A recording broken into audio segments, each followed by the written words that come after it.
network formation mechanism with explaining a single network. Then I will show you more technically and in a more how-to way how to do an algebra-based model of network formation, okay, from scratch without actually programming, because we don't have time, but by giving you the idea, which is, by the way, how you do an algebra-based model in general. So, I mean, it can be also recycled to do other stuff. Just to give you a short biographical note, again, I'm Francesco Renzini, I come from Milan, from the BA lab, and unsurprisingly, my research interest is about network formation, mostly using, again, unsurprisingly, engine-based model, but also laboratory experiment, which is a particular mess dealing with network formation, but is interesting.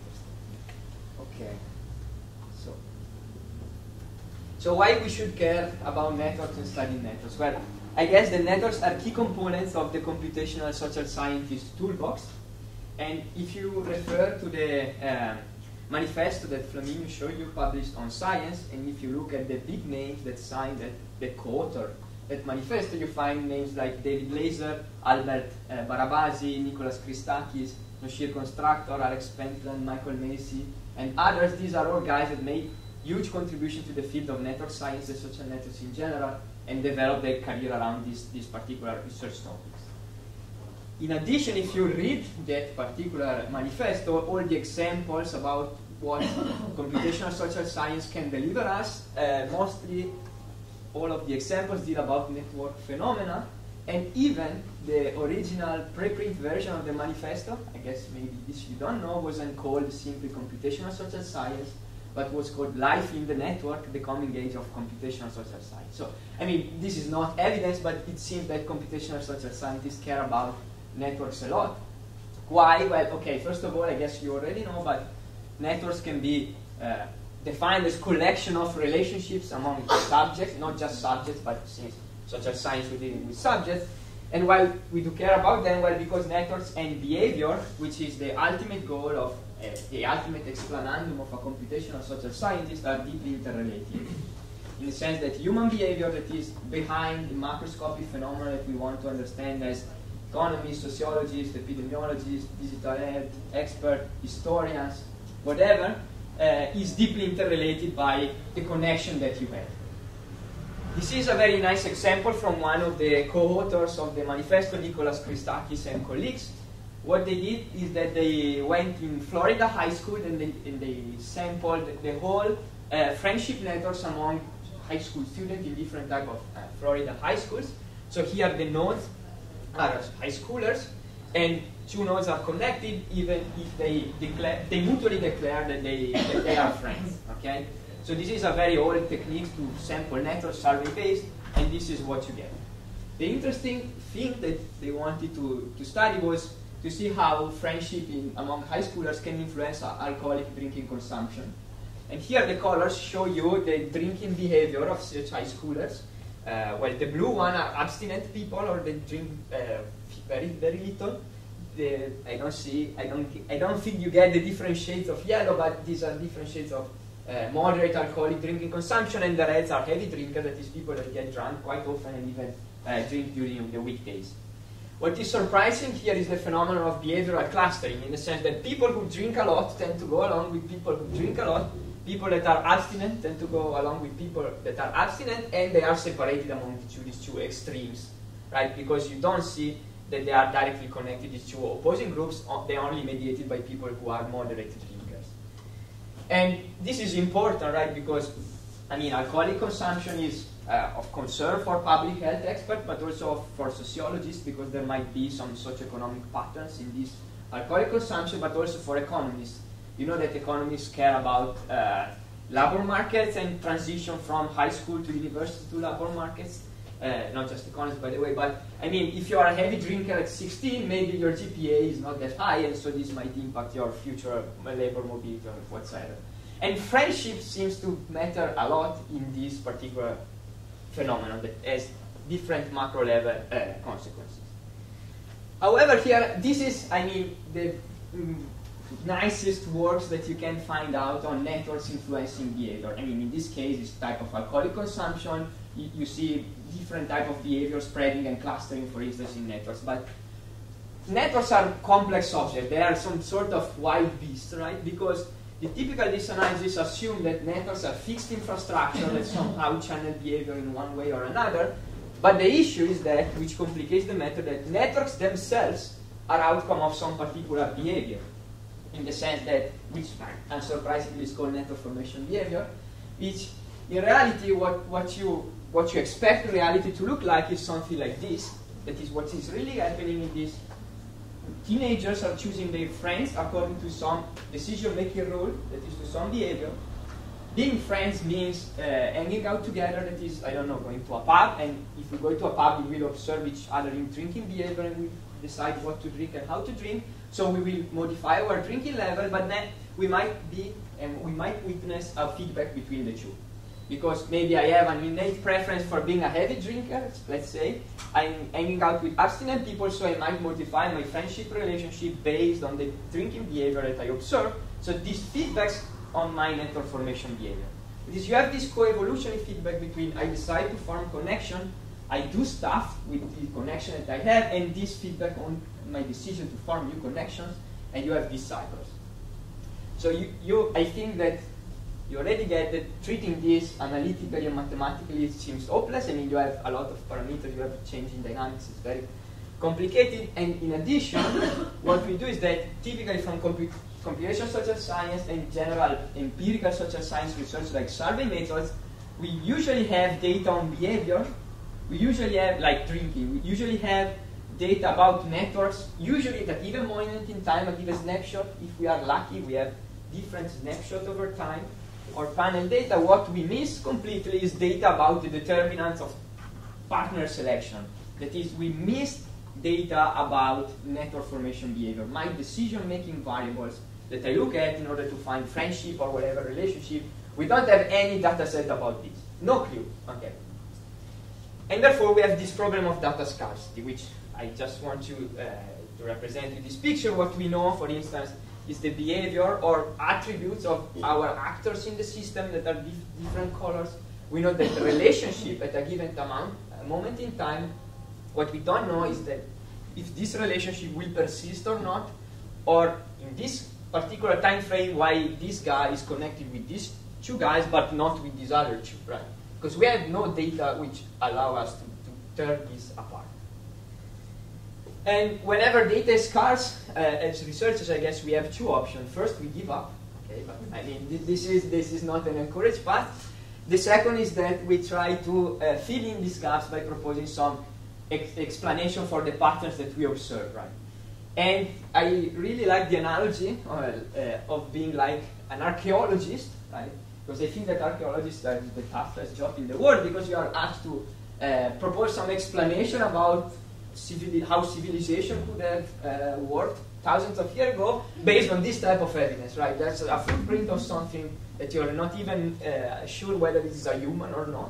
Might be a bear, for what you know, or some type of tools. And from this very small evidence, you are asked about finding the generative mechanism of what could have worked in that area.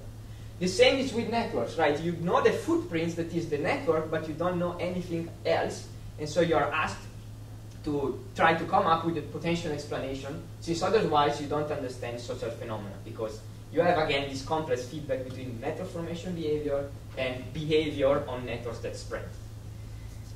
The issue is that, problems over problems in this introduction, whenever you have small evidence like this, you can come up with a lot of different theories, even contrasting among each other about what is this. I mean, can you take a guess? Is this a human? Is this a bear, a wolf, a mammoth? Who knows? I mean, I can come up with different explanations, even contrasting among them, right?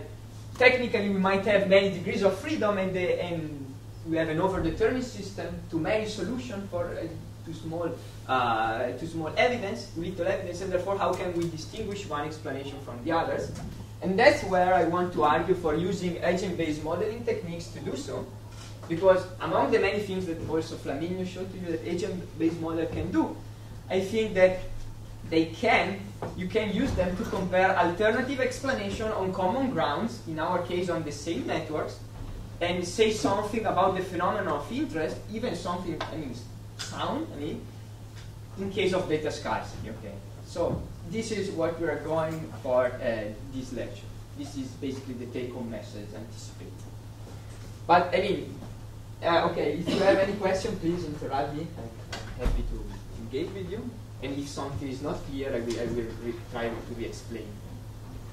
But how to do so in practice? I mean, I think maybe you are tired of big theoretical explanation, but so I try to give you a practical example in a paper that Flaminio mentioned, which is, I really hope to have it published by now because it's really been a long process of review, but you were speaking about peer review, you have also this incentive which the editor shifted the reviewer's deadline for the second round from the end of June to the end of August, so I mean, it's still under review. This is not to complain about the peer review system, but just to say this is a mature work. So, I mean, that's it. I mean, okay, the title of this paper is Status, Cognitive Overload, and Incomplete Information and Bicycling Networks in a Generative Model. Yes, I think it's a too long title, but that's the life. I mean, so what is the context and what we're dealing with type of network we're dealing with and these problems? Okay. So this, at the beginning I showed you friendship networks among high schoolers. This is completely different context. These are lawyers in a law firm located in the Great Boston area. And they are 71, and so the dots here are basically lawyers.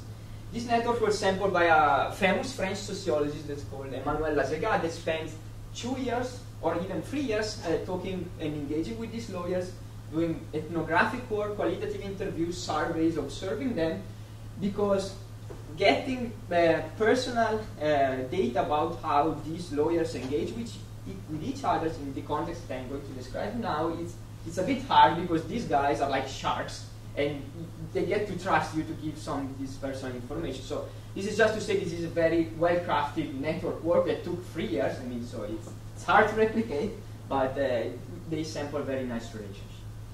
The law firm specializes in corporate or business law, and if you are familiar with the Great Boston area, there are 2 types of businesses in there: biotech and pharmaceutical companies, as you know from the MIT, Harvard, and all the university systems, and financial services like investment bank or venture capital fund that are trying to fund these companies, merge them, list them on stock exchanges like NASDAQ and whatsoever. And these are the clients. These are the clients of this law firm, just to say that the stakes are high. Each contract with each client is in the order of tens of millions of dollars a piece. So you see that when there are high rewards, there is high competition, but from the external point of view, that is many law firms competing to get these prestigious and important clients, but also inside.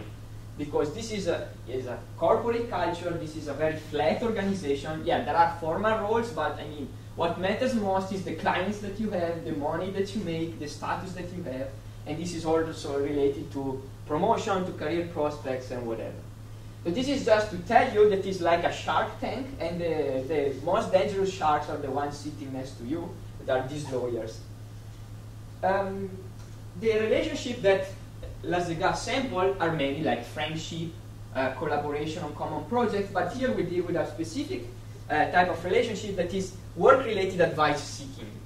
That is, a tie here from these lawyers to this one means that this lawyer is seeking for constantly, I mean, it's a stable relationship seeking for work-related professional advice to this other lawyer.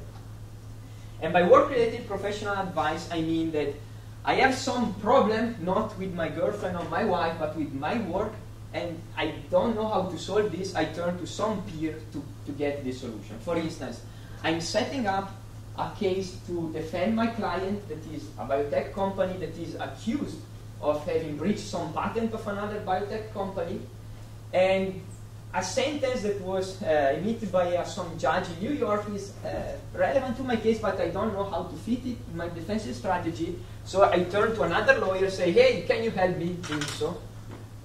So this is called an advice networks. The first thing that we observe by looking at the network, apart that it looks like a kid that is randomly drawing with his pencil something, it's very dense, right?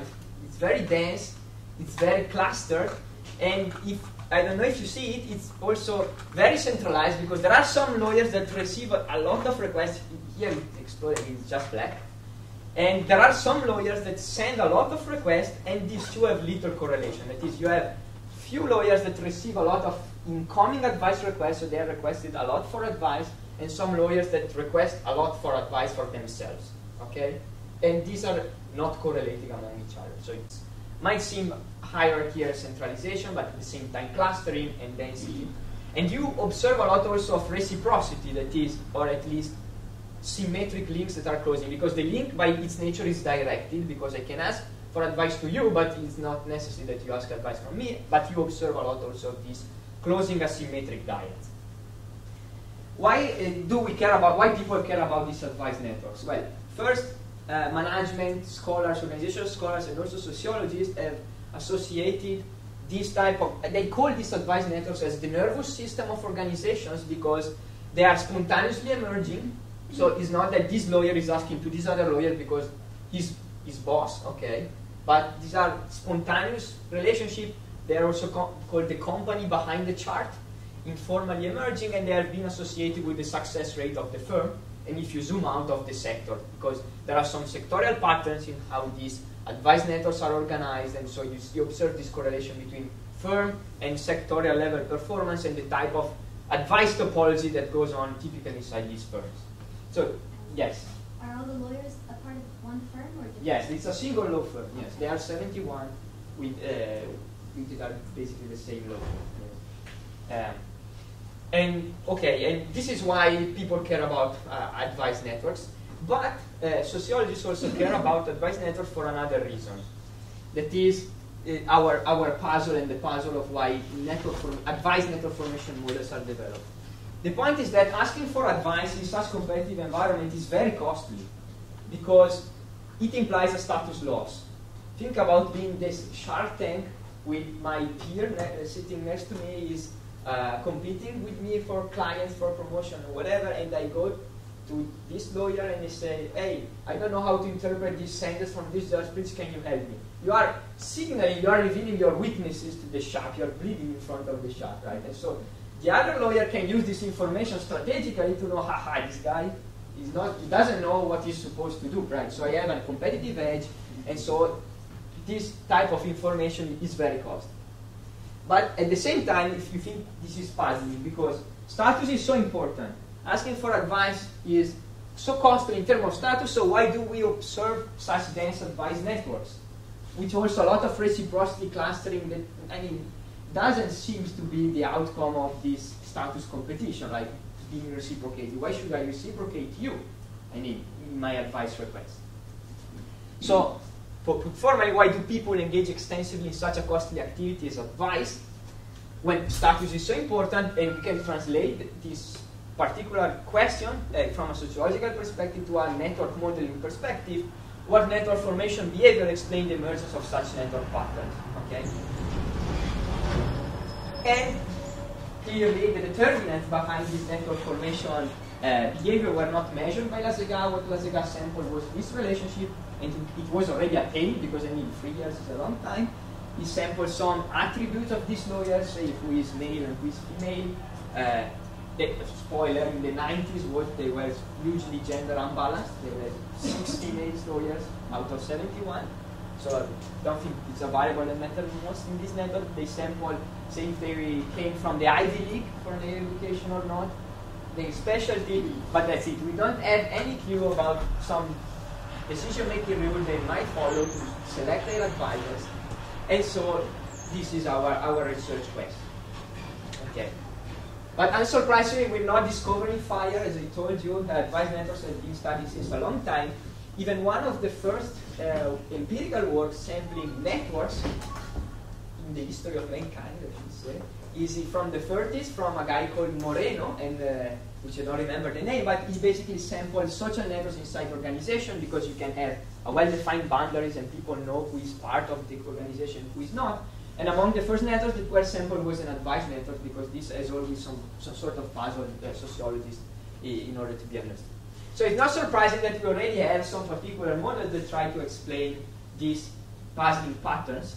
And in particular, I would focus, and our work focuses in, say, discussing the assumption and comparing our model that we develop with a particular class of models that are called stochastic actor-oriented models, in short, SEOM, that are also mostly widely known as Siena, like the city in Italy models, because there's the software implementation of this particular type of models. Is someone, for any chance, familiar with them? No, good. So I can say silly stuff, and then we go on with this. No, but also, so we will have also a short crash course on these models, so you can also understand what we are doing. But what they are basically is that they are agent-based models, even if they have actor in their name and they are synonym. And their idea is very clever, and I will try to convince you that they are very clever models because they try to infer or extract the network formation behavior that you don't observe from the data that you observe from the footprint. Okay, because networks are, yes, they're not that informative about network formation behavior, but they're not like actual footprints that I show to you, because you do observe a lot of micro patterns that can inform you something about the network formation behavior.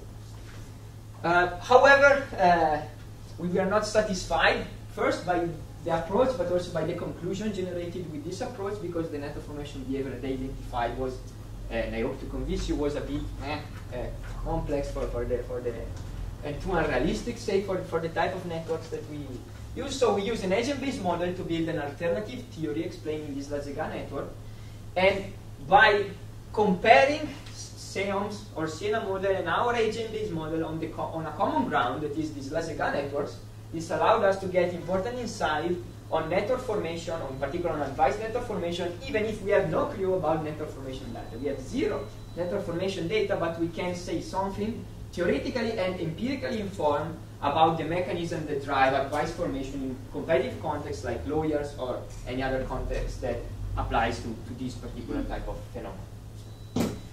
Okay, I guess that now we are ready to start the crash course in SEOM in this type of models with this slide. Okay, so first of all, the main developers, by giving credit of SEOM, are Tom Schneider's, which is the initial developer, and these models date back from the mid-90s, the first ever paper, but they started to gain traction from 2000 to 2010, and now are used by every social network modeler, basically. Here, you clearly see that they are agent-based models, okay, where the agents are the nodes of the network. Starting from an initial network at time t0, this can be an empty network as well. Here they used an initial network configuration, otherwise the explanation would have been pointless. Agents are iteratively selected by a scheduling algorithm, and they're given the opportunity to change their outgoing ties one at a time. So what they do is that they try to look at each potential choice, and they only will select one of these alternatives. And among these potential choices, what you can do is you can either establish a relationship with someone that is not your current advisor, or you can terminate an already existing advice relationship or any type of relationship that you have with someone that is your already current advisors. Just this is a big innovation. Okay, it might seem silly, but models of network formation coming from the physicist tradition, like Barabanchi, Albert model, or Watt-Stroger small world models, these generative models, have a hard time in dealing exactly with termination of ties. Or they become a bit complex when you try to terminate ties. Here, individuals, whenever they're selected, they decide either, oh, I terminate previously unsatisfying relationship, or I start new ones.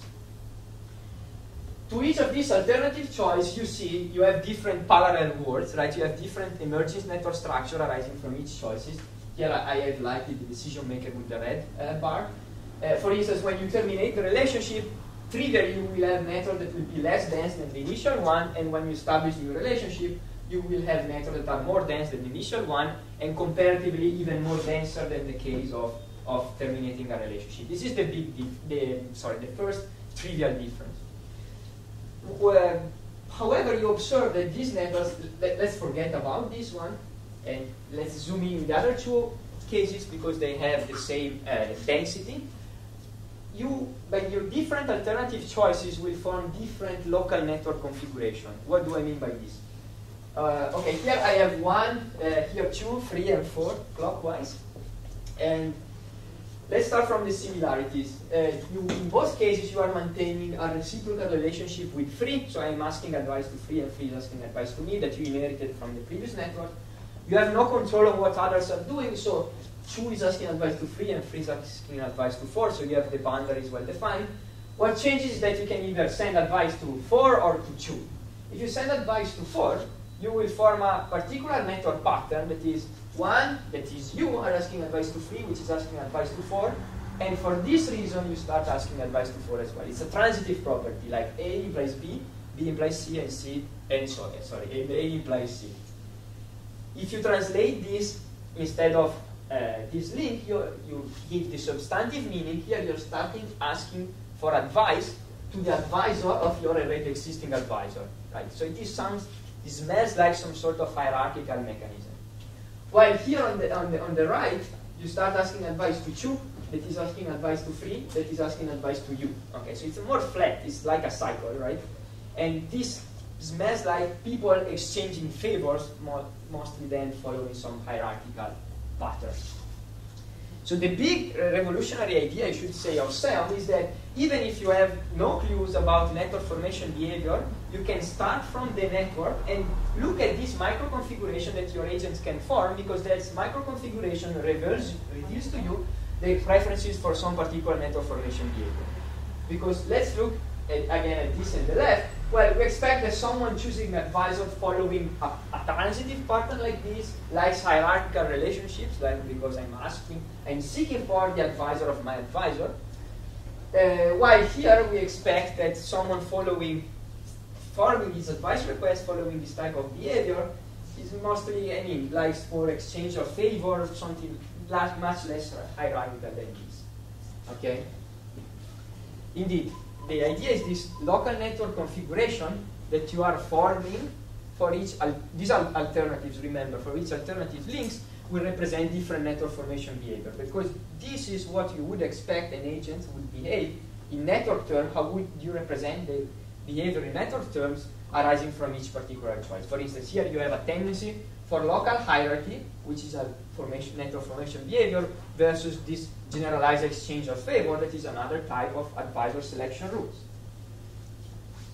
In other words, for instance, how else would you represent a tendency to exchange favors in network terms? So with points and arrows, how would you represent 3 people that are exchanging favor among each other?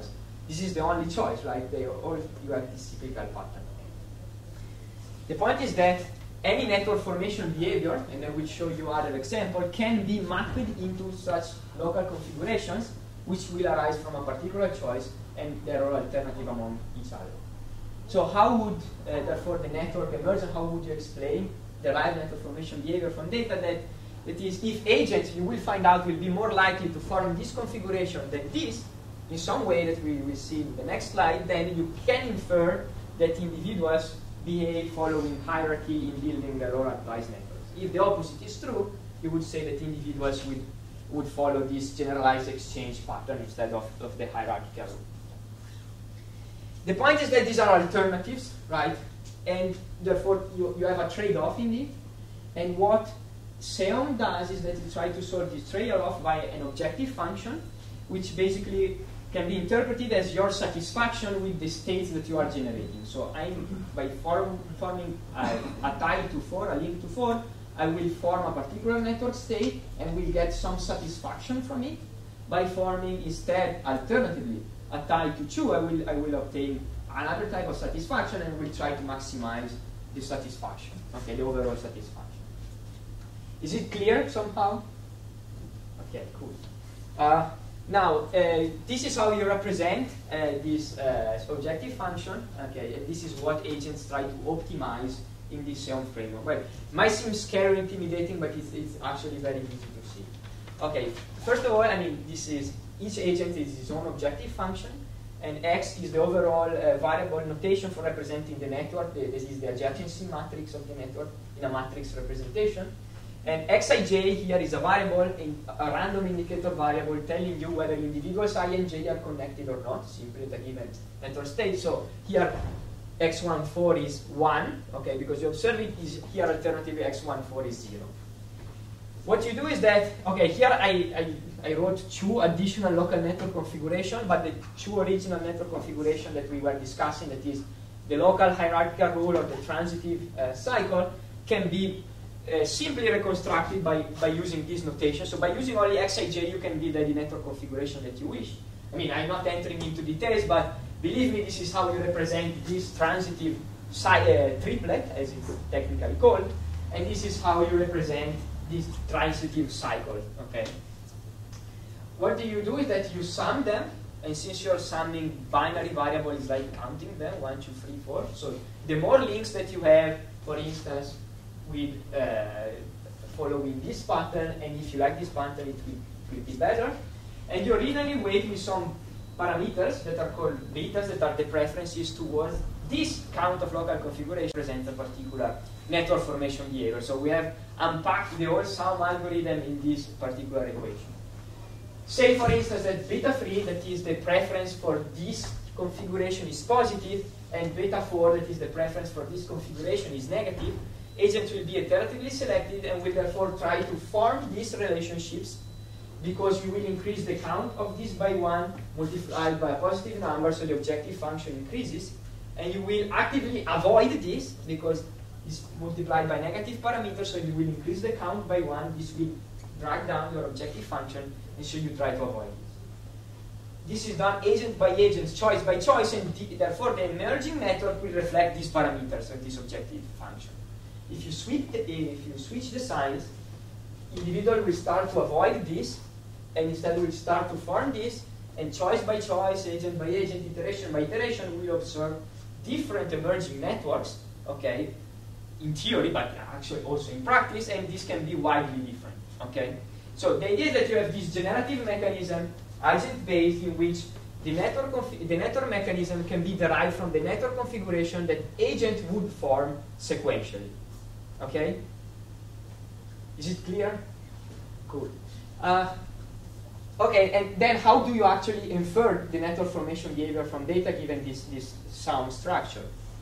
Well, the idea is that it's like a model selection procedure, okay? Because you have 2 particular modular degrees of freedom. First, which configuration your agents are looking at, and second, clearly the parameters.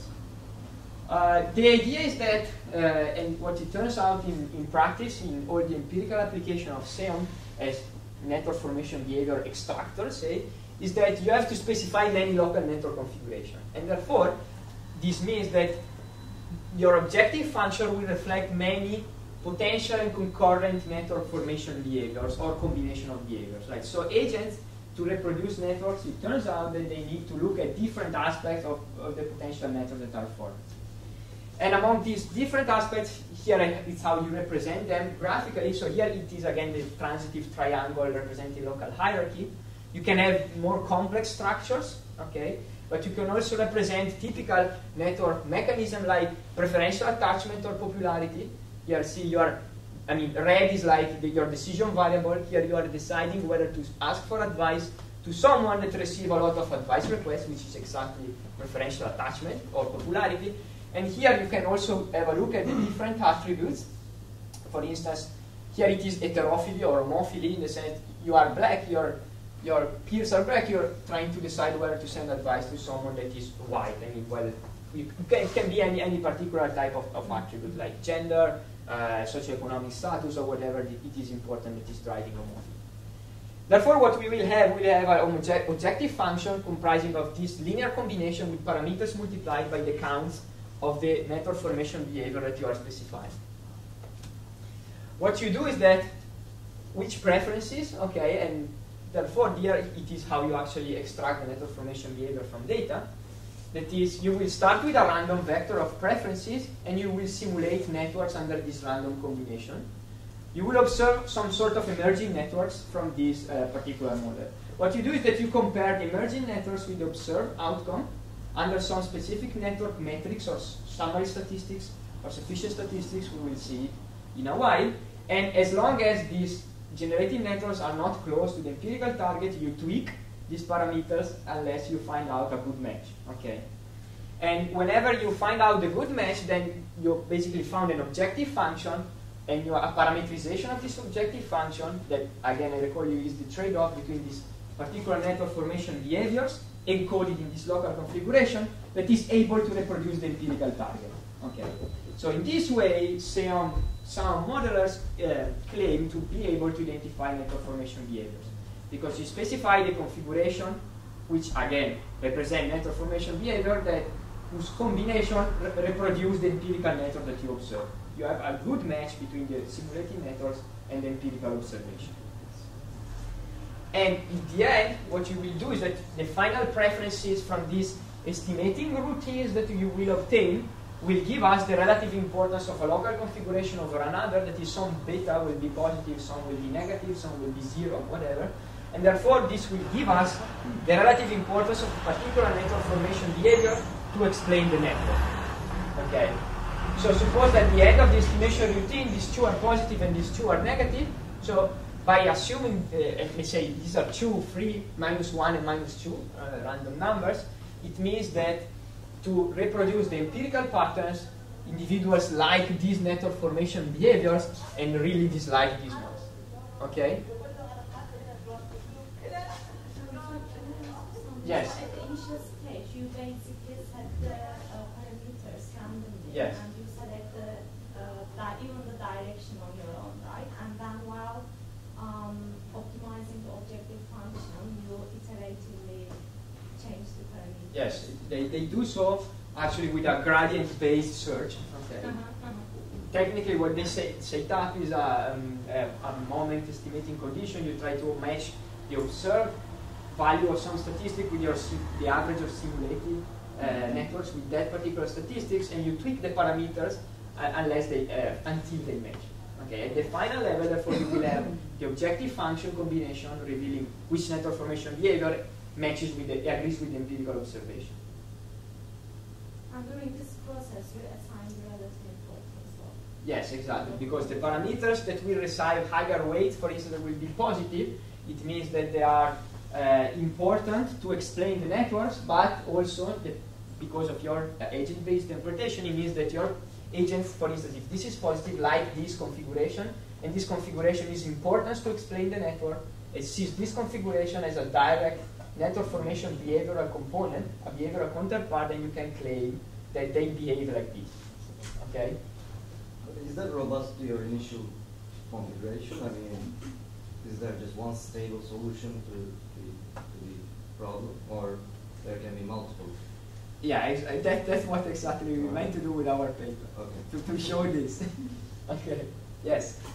You mentioned preferential attachment. Yes. So is it based on degree, but it seems it's more related to fairness.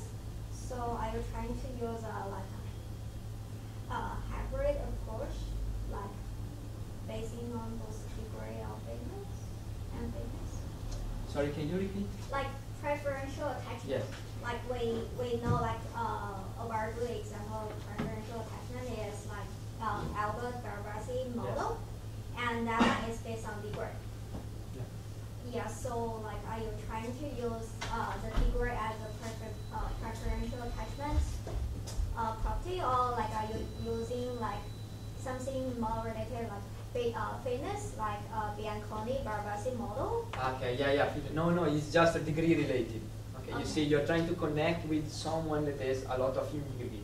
Okay, you can even try to connect with someone that has high out degree. I mean, you can specify anything you want in this configuration, but in this particular example is degree-related preferential attachment, no fitness like Bianconi-Barbasi. Okay. Have you tried like calculate the scale for exponent and like and the fairness? Well, that depends on the network, right? And this particular network in which this application is, in this case, is applied, which is this Lazegan network that I showed, is not power law distributed, but still it is skewed. Okay, so what we're doing, basically what this routine is doing is a sort of mechanism selection. Okay, what are the issues with this approach? Can you spot some issues with this approach? And why would an agent-based modeler not like this approach? Conditional on the lecture by Flamingo.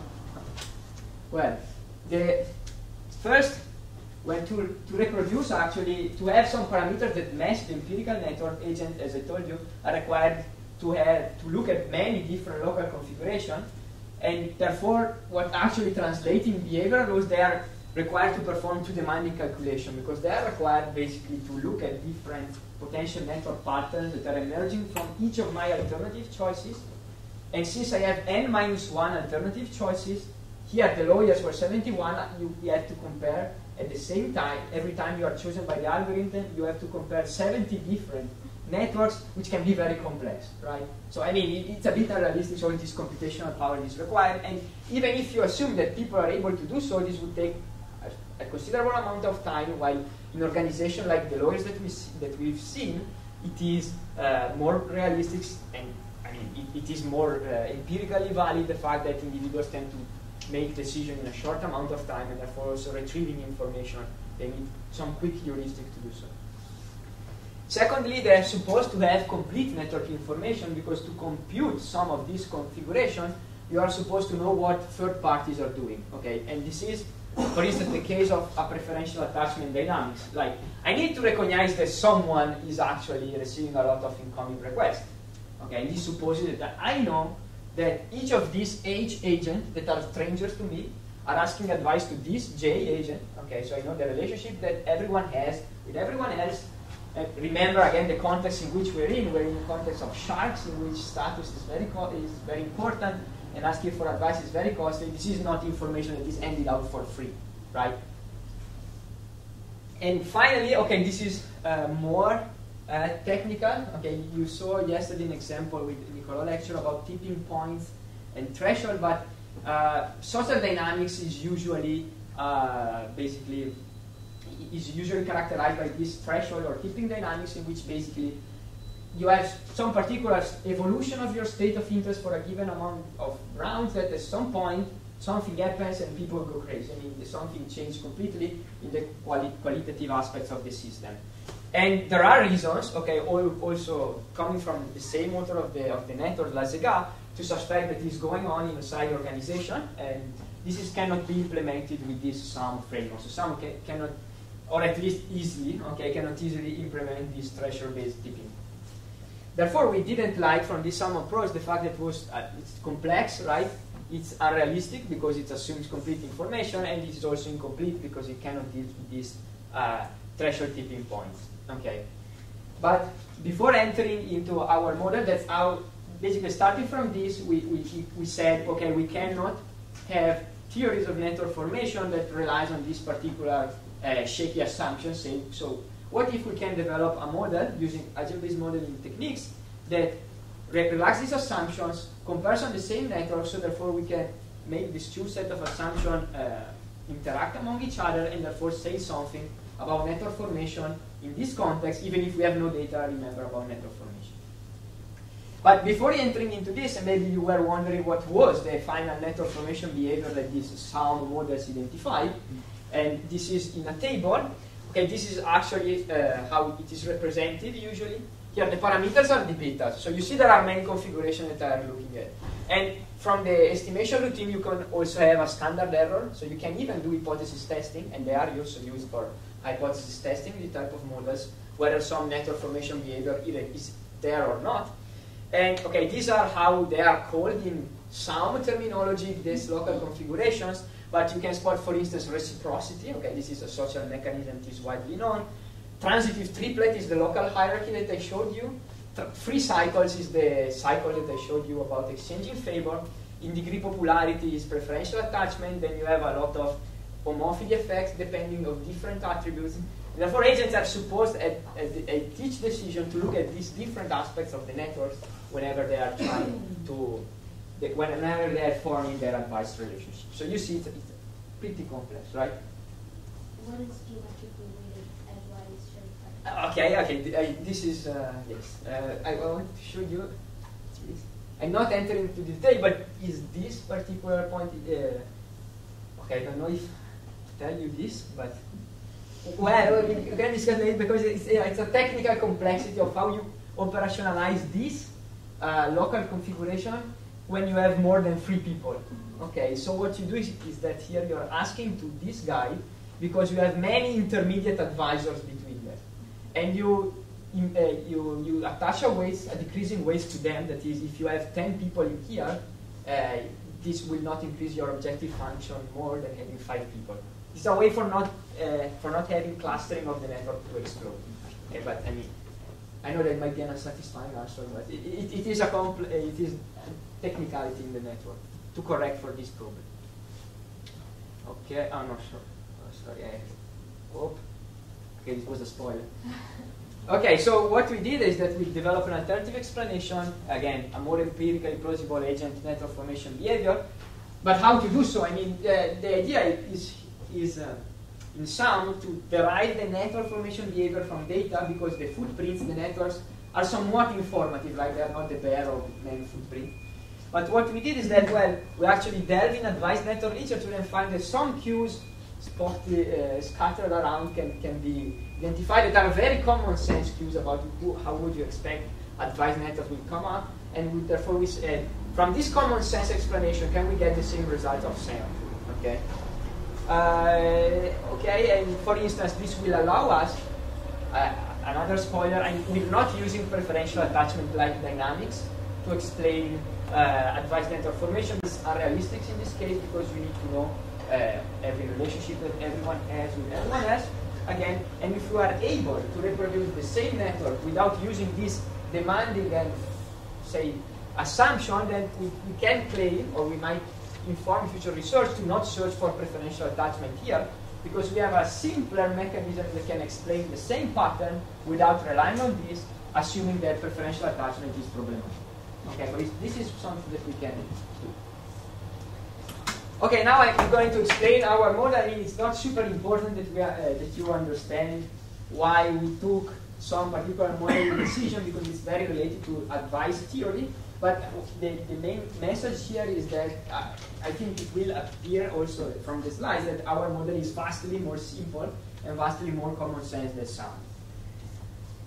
However, in order to compare, we kept the same structure of these sound models in the sense that agents are iteratively selected by a scheduling algorithm, and they are given, they choose their partners by maximizing an objective function. What we did is basically we changed the local configuration that they look at. So, to start, our agents are heterogeneous, our lawyers are heterogeneous, and they all have a baseline tendency to seek for advice. Okay, fair enough. And this tendency will differ depending on their skills level, okay, which are unevenly distributed. This is a consistent finding for organizational literature that relatively to the organizational context, you always have a small group that is relatively higher skilled, more high skilled than others, right? So in every organization, you can always find this sort of Pareto distribution in which we have a few people that are more high skilled than the majority of the others, right? And starting from this empirical observation, we say, okay, this low skill and this high skilled lawyers, okay, cannot have the same baseline propensity to seek for advice among each other. Think about a high skilled lawyer like a Harvard PhD with a lot of money and a lot of clients, while a low skilled, an intern in this organization, they cannot have the same baseline propensity to seek for advice. In particular, this Harvard PhD with many money and many clients like lawyers have a lot of status as well, right? And therefore they don't like to ask for advice at all, right? First, they are likely not to have many problems, okay, because they are high skilled, but whenever they have problems, I'm not asking to someone else. Particularly, I'm not asking to an intern, right? If any, I will ask to some other high-skilled individuals, but these high-skilled individuals are rare in the organization. On the contrary, low-skilled individuals do have these status concerns like high-skilled individuals, but not as profound because they have, say, an internal trade-off because they need information, and they have to trade off with the status cost, and a good optimal solution is simply to ask to a high-skilled. So I'm still losing status, yes, but towards some high-skilled individual, right? So it's fine, okay? Not asking to advise to another intern. And this is very trivial, stupid model, maybe, but this is the core dynamics of our model. We have a minority of high-skilled lawyers, a majority of low-skilled lawyers. The minority of low-skilled lawyers is likely not to ask for advice or to ask for advice to high-skilled lawyers. And the majority of low-skilled lawyers instead ask for advice to the high-skilled lawyer. But from this mechanism, you would expect to explain two characteristics of the Lassiga network. First, decentralization, because you have very few attractive high-skilled agents. And second, the density, because you have a lot of low-skilled, very more needy professionals that are asking for the high skill. Indeed, if you generate the network, you observe this mesh, okay, but this mesh is actually a dense network, very centralized. It seems like the Lord of the Rings Sauron, something like this, where here in the middle you have the high skill that are receive a huge amount of advice requests, and okay, it's clearly not visible, but they're not sending many requests themselves. But if you remember, okay, this was, I mean, you compare with the Lasega network, it's not that close, right? But actually this turned out in our favor, because the problem with this model is that these high-skilled individuals, because of these dynamics, get overwhelmed by too many advice requests, right? Here, for instance, in this parameterization, we have 57 lawyers that are low-skilled and 14 lawyers that are high-skilled. So in equilibrium, this network will have each of the 14 high-skilled lawyers with 57 incoming requests, okay, from this parameterization, which clearly is something that is not realistic, but it can also eyeball by looking at the network. However, this is something that plays in our favor, because the advice network literature has identified that this is something that happens inside organization, that high-skilled, in our case lawyers, but high-skilled professionals do get overwhelmed by too many requests, okay, and they are highly requested inside organization, and they have these moments that they are called of cognitive overload. And by cognitive overload, we mean that high-skilled individuals usually have a lot of work to do, okay, they are supposed to carry out all their stuff. They receive also a lot of advice requests, which they give advice because it's also nice. It turns out they like to be requested because this increases their status. But up to a certain point, right? Over this threshold, it becomes unsustainable, and it becomes also unsustainable for the advice seekers of the high-skilled. Why? Because the high-skilled individuals think about your supervisor or some professor that is overloaded, will not answer you, will give you wrong information, untimely information, so you better find some backup solution, right? And from this, again, almost common sense realization, what we do, we model this. Into our model, what we did, we introduced a parameter, it is called tau, a threshold of cognitive overload that only high-skilled individuals possess. And basically, this is a cap on the number of incoming requests that they can receive. And if the number of incoming requests they receive is below this cap, then it's fine. Okay, if it surpasses it, then the system gets managed in a state that is a critical state in which the the low-skilled seekers of the overloaded high-skilled advisor will search for some backup solutions. Therefore, they will drop their relationship with overloaded high-skill, and they will look for some other solution. And this some other solution, okay, that they need to find in order to compensate for the information loss, because first they were receiving information from the high-skilled advisor. Now, I mean, the high-skilled advisor is not answering my mails anymore, so I still need this information, but they need to find someone else. And to find someone else, we implemented a mechanism that is very incredibly trivial that we call exploitation, okay? But it's meant to minimize status loss, which is, what happened? Okay, okay, that is basically, this is my decision-making variable, badly drawn with paint, but I'm asking to compensate for the informational loss. I'm asking to someone that has asked me, okay, some sort of reciprocity. Why? Because this minimizes status loss. Because K has already lost his status asking to me, so it's better to lose status against K rather than some other stranger. Okay, so because basically I'm exploiting the fact that for some reason K is asking advice to me, okay, to compensate for the loss that we had from the high-skilled advisor. Okay, this is our model. Okay, we have two different skills, sets of agents, which are non-overlapping. They have different simple baseline probability of ask for advice, propensity. Whenever a high-skilled individual is overloaded, then the low-skilled seekers will try to compensate for the loss by doing this exploitative, badly drawn reciprocal type of request. And indeed, our model starts to look more similar to the Lasega model, okay? But, I mean, you cannot clearly claim anything by eyeballing this, because are they actually similar? Well, maybe instead of the Sauron from Lord of the Rings, yes, but, I mean, it's still very hard to tell apart, right, the two networks. So we need to have a set of network metrics to try to match the two, to compare the two, right? However, before doing so, I want to have another very short crash course in 3 minutes about how you actually evaluate agent-based models parameters, because agent-based models are parameterized models. Okay. In our case, these are our parameters that are lower than the typical sum. In some are the betas, you remember.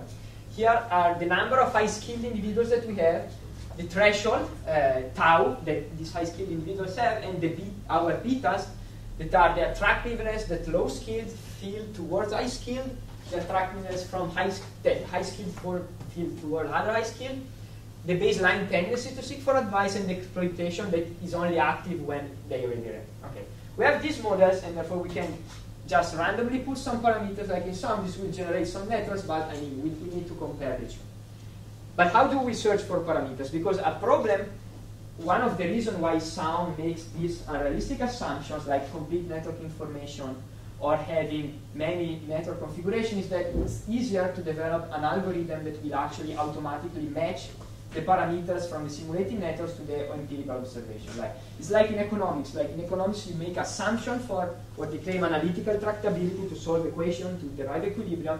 Here in statistical modeling of agent-based models is the same. You make assumption to have estimation of parameters. But once you relax this assumption, well, these algorithms to estimate the parameters do not work anymore, right? I have a question. Yes. These parameters are the initial conditions. Exactly, yes.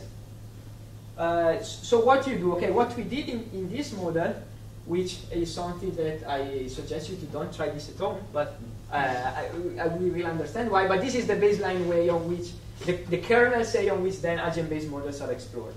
What we did first is that we defined plausible intervals for these parameters, and how you do so, well, you randomly sample vectors of these parameters in order to maximize their within vector variance, that is to take unrealistic combination of such parameters for first sanity check, to simulate networks under this unrealistic combination and see, okay, yes, they're actually unrealistic.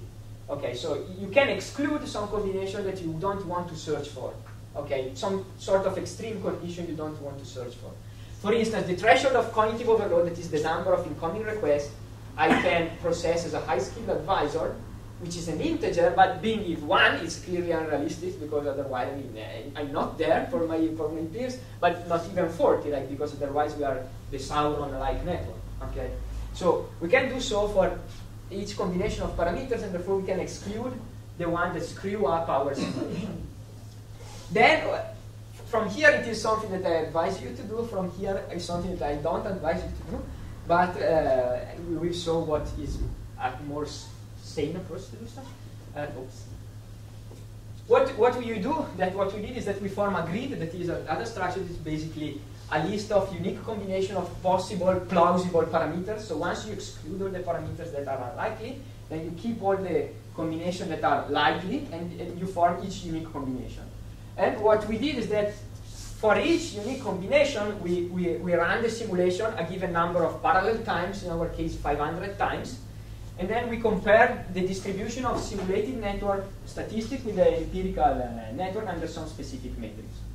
Why I'm not advising you to do so? Because this grid can be huge, okay? It can be hundreds of millions of combinations of parameters, right? So this is technically called an exhaustive search. So you search for each combination of parameters in the grid. We afforded to do so because, I mean, this feasible region was not that big, okay? We set up a parallel simulation, parallel computation on servers, okay? So we could afford to leverage on computational power and reduce the number of parameters to exploit. However, I have to tell you that this, say, procedure still generated 20 gigabytes of data, and these are networks, and each network is CSV file weighs like 10 kilobytes. So you see that there were a lot of combinations. And this program therefore scales badly as your number of parameters clearly increase and the range of parameters clearly increase. And that's why you usually, it's advisable to do up to this point, not at this point, and to use some heuristics, search heuristics like genetic algorithms or simulated annealing or this type of meta heuristics that are used to search for this huge parameter space. But that's what we did. So therefore we did an exhaustive search of plausible parameters combination. Then what we do is that in order to find whether our model is able to reproduce the empirical target, we need to compare the simulated network distribution with the actual network, right? And we need to define something to make a comparison. So we couldn't compare with our eyes. And I guess that the easiest metric to use is just looking at the links that you have in your simulated networks, the links that you have in your empirical network, and try to overlap them, right? So if John is asking for advice to Mary in the empirical network, is John asking for advice to Mary in your simulated network as well? Okay, this is the easiest link overlap between your simulated distribution and your empirical target. However, I do not advise you to do so. First, because agent-based models are inherently stochastic, right? So you have, for instance, agents are randomly selected by a scheduling algorithm. I didn't tell you, but in the objective function, you also have a small shock. Okay, sometimes they don't choose the best option. And therefore, you risk of overfitting your model, very easily to overfit. But secondly, you actually don't care about whether John is asking for advice to Mary, because what you want to do is not to actually reproduce tie to tie a particular network in organization, but you want to learn generalizable patterns to extend, in this case, to any organization, and therefore you want to look whether general network properties holds, not tie to tie, but general network properties. And what we did is, for instance, this is a way of validating your models. You just compute some, in this case we computed 13 macro level network metrics, and you look whether the simulated networks fit under a given goodness of fit criteria or a distance metrics to your simulated distribution. Okay. In our case, we compared, we sampled different characteristics of the networks, like the connectivity, okay, like the number of components, that is, if the network is just a single component or is disconnected among different clusters, the size of the largest component. This is the median shortest path length among the network, and the diameter is the maximum shortest path length within the network. Then we try to sample the community structure of these networks, if you are familiar with, I don't know, community detection algorithms. For instance, here we computed the number of communities, the modularity of these communities, and the number of agents per community by using a community detection algorithm that is called walk track, which is a nice name for a red artist, I guess. But it is a random walk-based community detection algorithm. Then we computed statistics concerning the degree distributions, like the Pearson product moment correlation between the two in and out degree distribution, and the ratio between the first two moments, the variance divided by the mean of the in and out degree distribution, because this captures actually the skewness of your distribution. A clustering coefficient of the whole network, also called transitivity index. We computed the betweenness centrality for each node in the network. We plotted the distribution, and we took the median, and this very obscure Cracker index, which also the name seems like obscure, which kind of is an index from 0 to 1, which tries to capture the hierarchy of the network.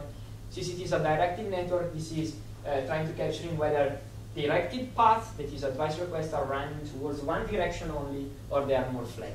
But I mean, this is not that important. The important thing is that you define different characteristics of the networks that are important for organizations that are more or less universal, and you try to look at them.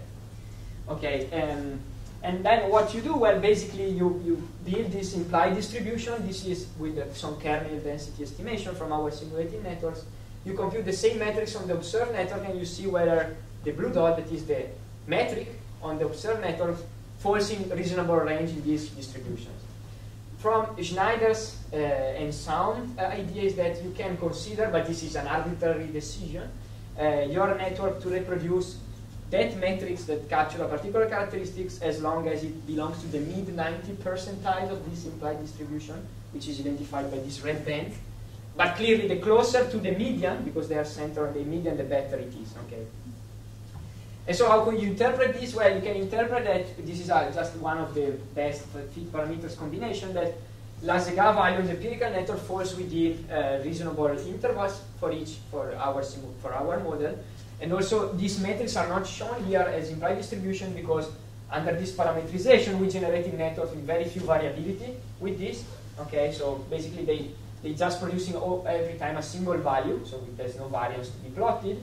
However, fortunately for us, these were almost always perfectly reproduced. That is, the single value that was reproduced was spitted out by our simulation was exactly the Lasega value. So combining all of these 13 metrics, what you can claim is that our vastly more simple model is able to reproduce the same advice network patterns without using all the complexities of SAIL. So to sum up, and then to go heading towards a final part on showing you briefly how to do such models. Well, the idea is that advice networks are important because they are the spontaneously emerging nervous system of organization or the company behind the chart. And in competitive context, however, where actually very interesting, it is puzzling to observe dense and complex networks, since asking for advice is costly in terms of status, and status is something that people actually strive for in this type of organization. Previous research has used sound, but this is a brilliant technique, but tends to generate overcomplicated network formation behavior, trying to extract overcomplicated network formation behaviors. And therefore, in our approach, we use the same context, that is the same network, different assumption, simpler ones, to show how empirically plausible advice network formation models can still be developed without having these complex assumptions. And why is this useful? Because remember at the beginning, network formation behavior is important to understand network phenomena because it co-evolves with the behavior and then networks influence the complex loop. But we don't have data about network formation behavior, so we are asked to infer it somehow from data, right? By comparing different alternative paths of network formation using the same network, this can guide you towards future research steps, also empirical data collection, for instance. You can search for threshold and measure them, or cognitive overload among advisors. So you can set up some sort of research program or even experimental work in which you try to understand whether these thresholds are there, for instance, or try to measure them, see whether they are heterogeneous, what is the degree of heterogeneity. But what you can do, you can exclude some mechanisms that are overcomplicated because you can find, this is like an Occam razor perspective, but you can find something that is more empirically plausible and simpler that can generate the same pattern, right? For instance, since preferential attachment in advice network is a bit shaky and a bit unrealistic, or other complex network formation behavior like the one that you mentioned, geometrically as Y-shared partners, I mean, since you can reproduce the networks without using them and they is meant to be not that well realistic, then you can exclude them and say something about your generative mechanism even if you don't have any data. Okay? But now to conclude, in the last, say, 10 minutes, I want to show you how to actually do so, okay? How to actually implement an agent-based model.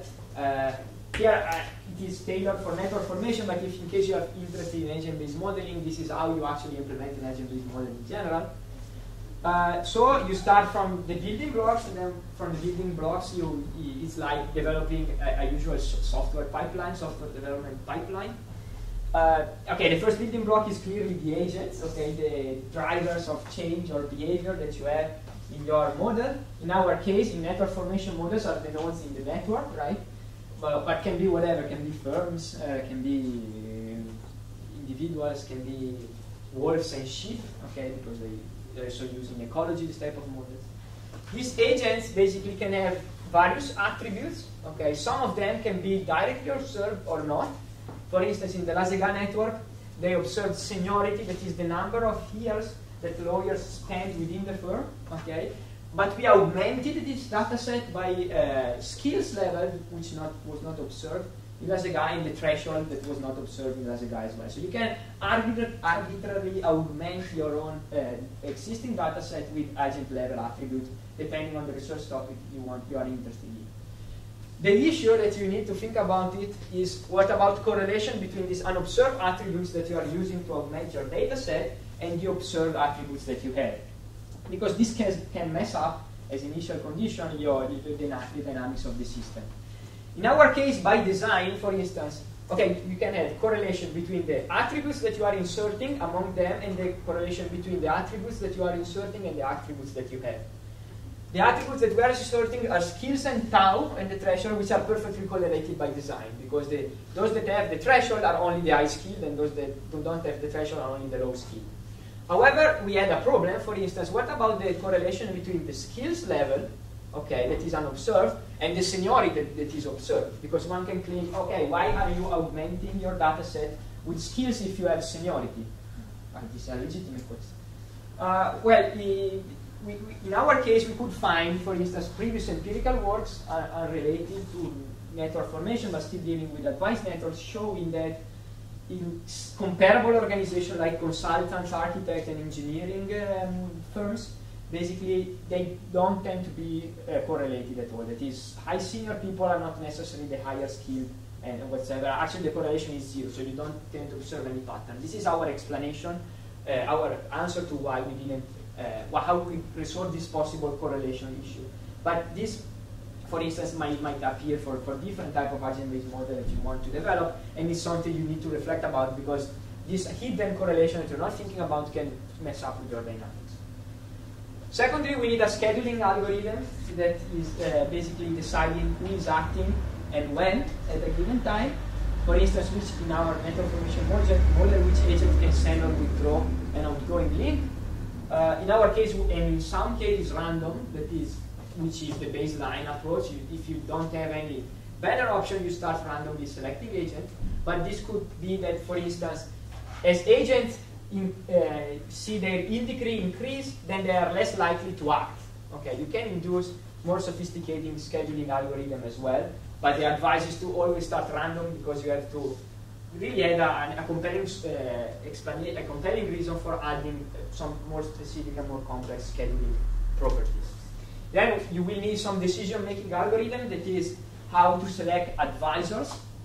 In our case, for instance, we use the sum framework, keep an objective function, having this linear combination of network configuration, but this can be whatever you want. For instance, in the Erdos-Reni model of random network formation, this decision-making is just randomly connect to someone else.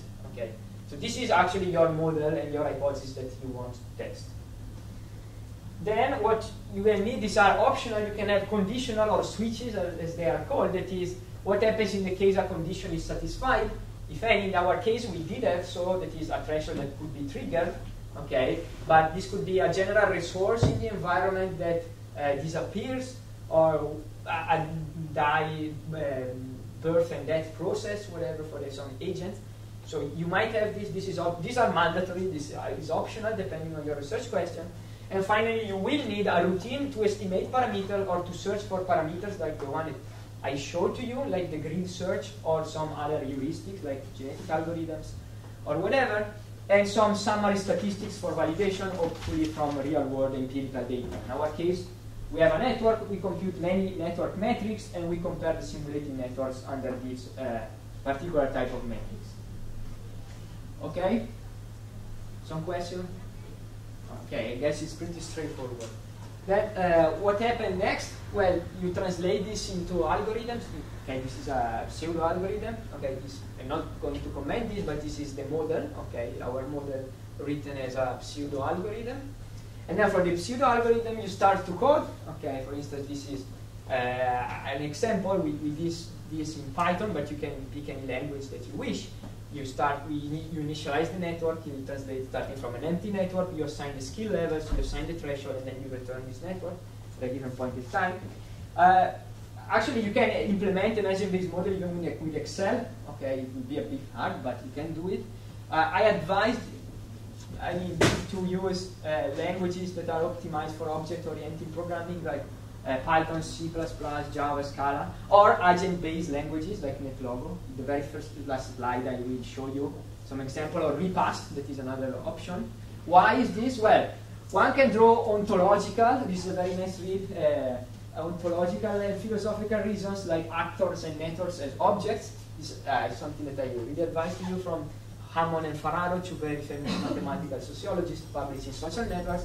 But my advice is much more mundane, because by doing so it's easier and cleaner to embed your agent-based model in further code, because as Flamingo showed you, agent-based model is a tool for generating data and testing hypotheses. Therefore, in the whole software development pipelines, you will need something to inject this data in, you will need something to validate your model on, and I mean, it is easier to do it this way, at least in my opinion, because if you do it more procedural, you get up with a mess. But this is just my opinion.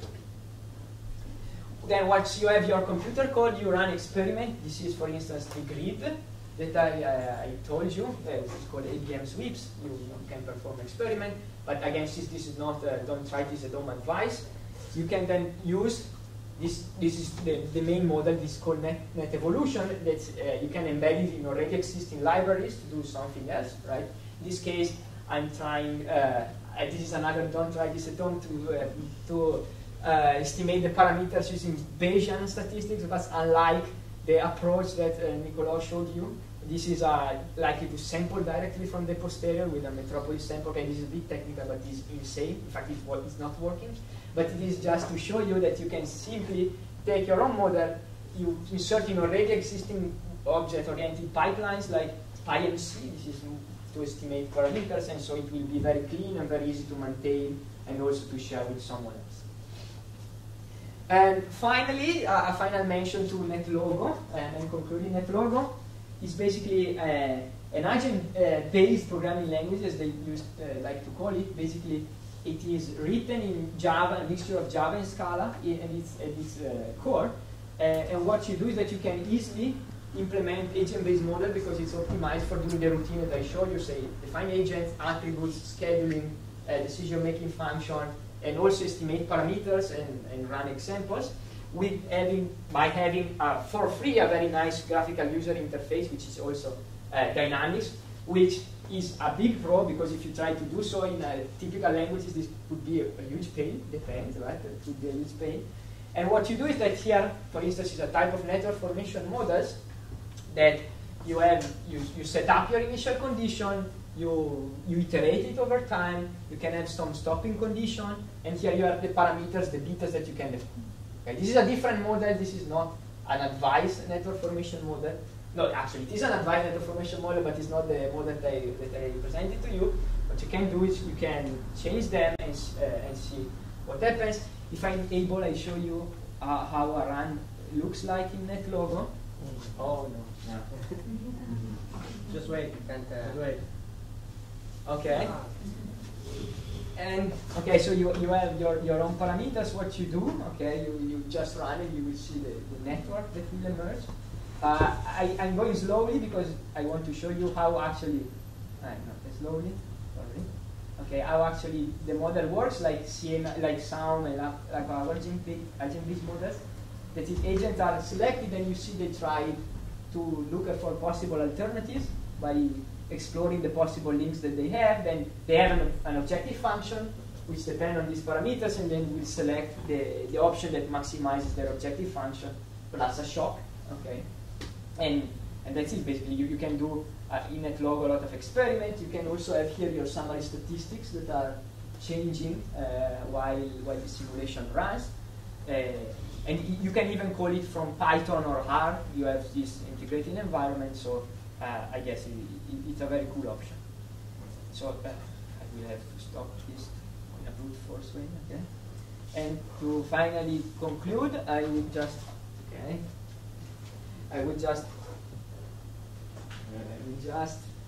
show you, okay?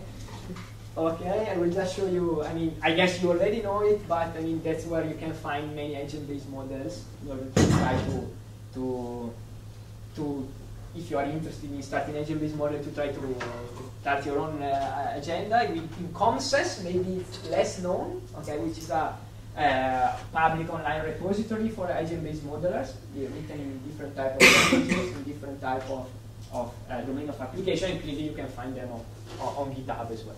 Okay. Okay. Thank you for that.